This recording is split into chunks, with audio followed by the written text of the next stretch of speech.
Nós temos aqui no Mercado Ético falado muitas vezes sobre o papel das corporações, o papel do mundo público, o papel de governos, o papel da iniciativa jovem.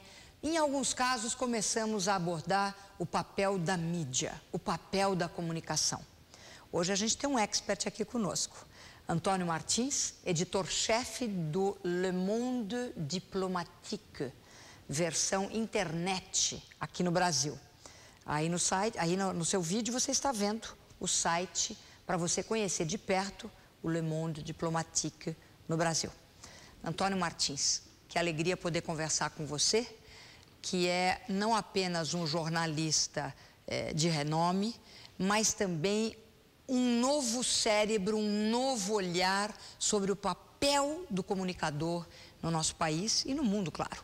Conta para nós um pouco o que é o Le Monde Diplomatique e o que é a tua visão como editor-chefe deste importante meio. Muito obrigado, Cristina, pela oportunidade.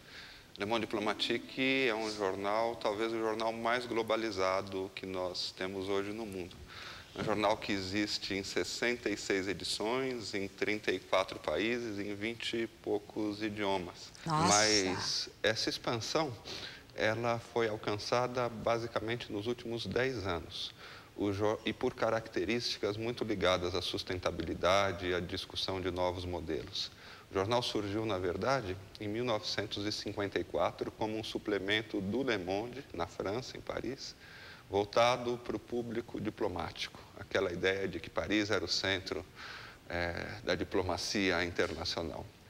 A partir de meados da década de 90, o jornal passou por uma transformação grande. Primeiro, do ponto de vista societário, os jornalistas adquiriram uma interferência, uma capacidade de influir muito decididamente nos rumos do jornal. Isso eu acho que é pitoresco, mas muito mais do que isso. É extremamente inspirador. Eu soube que os jornalistas descobriram uma brecha na Constituição, não é isso? Exatamente. Como é que é isso? Não, especificamente na lei societária francesa, que Sim. dá para um conjunto de acionistas que tenha mais do que 1/3 das ações, o chamado direito de bloqueio. Nenhuma decisão estratégica da empresa pode ser tomada sem essa minoria, que é chamada minoria de bloqueio. É uma legislação que favorece também minorias qualificadas.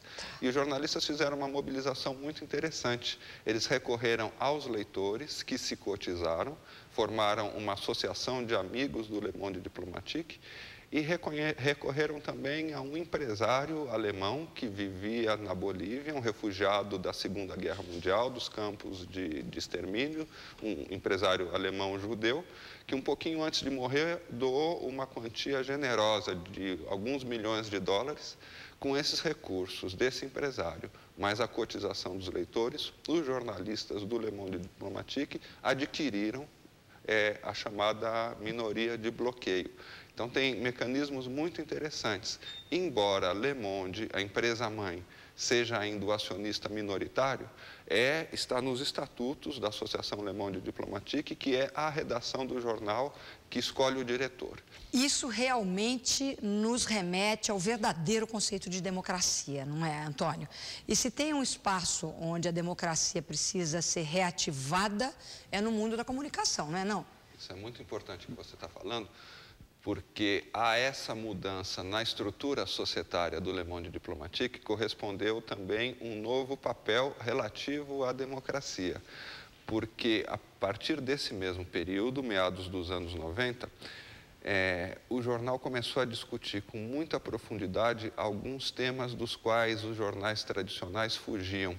Alguns temas, enquanto a maioria dos jornais adotou uma posição muito dócil, muito pouco crítica diante da globalização, Le Monde Diplomatique passou a questionar alguns aspectos dessa globalização, não para sermos contra ela, mas para discutirmos a possibilidade de formas alternativas de integrar os países e os próprios mercados. Então, por exemplo, a chamada ditadura financeira foi um tema que o jornal debateu muito, a crise ambiental, as biotecnologias e o que elas podem fazer tanto de bem quanto de mal para a sociedade.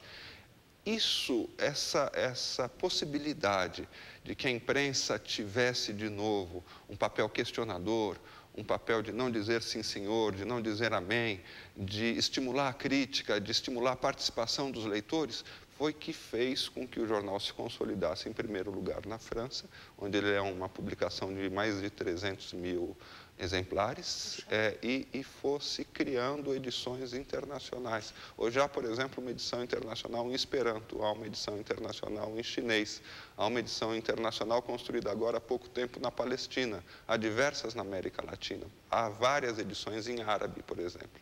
Fantástico. Quer dizer, isso também nos traz o verdadeiro sentido da globalização, que hoje muitos chamam de globalismo, né?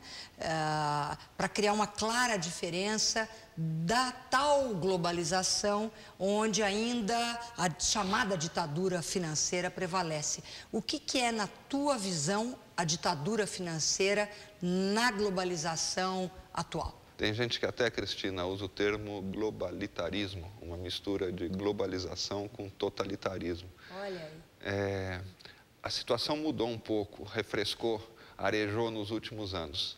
Mas a década de 90 foi muito marcada por uma ideia de impotência social, uma ideia de que os mercados eram capazes de organizar a vida social e de que qualquer tentativa da sociedade de se construir conscientemente levava ao totalitarismo, levava a ameaças à democracia. Isso talvez por lembranças do velho modelo do chamado socialismo real, que não era nem um socialismo e muito pouco democrático, verdadeiras ditaduras. Em reação a isso, durante todo o decorrer dos anos 90, as sociedades foram convidadas a permanecer amortecidas, a deixar tudo nas mãos dos mercados. Nós não somos contra os mercados, mas nós somos contra as sociedades dominadas pelos mercados. Os mercados são uma forma genial de organizar certas trocas sociais, mas eles não são capazes de regular o conjunto das relações entre os seres humanos. Essas relações precisam de consciência, precisam de política, precisam de participação. Ou seja, a humanidade vem descobrindo que poder não é algo que deve ser outorgado por alguém a nós. Nós podemos e devemos atuar com consciência e coragem. A gente volta já já com Antônio Martins, editor-chefe do Le Monde Diplomatique na internet.